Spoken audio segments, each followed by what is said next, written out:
बेसन पीठ घ्यायचं, त्यामध्ये लाल तिखट, हळद, मीठ घालायचं आणि त्यामध्ये थोडं थोडं पाणी घालून त्याचा घट्टसर असा गोळा मळून घ्यायचा पिठाचा, कणिक मळतो तसा. त्यानंतर इथं पाव किलो पनीर घ्यायचं, पनीर छान खिसणीवर खिसून घ्यायचं. नंतर इथं गॅसवर तवा मांडून घ्यायचा, त्याच्यामध्ये कांदा, लसूण, आलं, टोमॅटो आणि काही काजू घालायचे आणि छान असं परतून घ्यायचं. नंतर थंड होण्यासाठी बाजूला ठेवून द्यायचं. नंतर किसलेल्या पनीरमध्ये मीठ घालायचं आणि ते मिक्स करून घ्यायचं.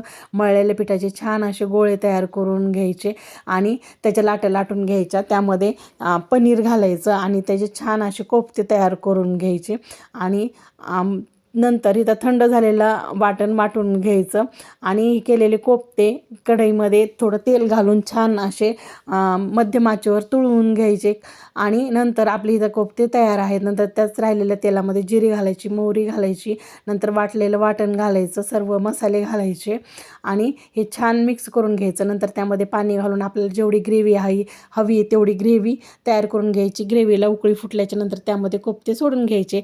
आपली कोफ्ता करी, पनीर कोफ्ता करी तयार आहे.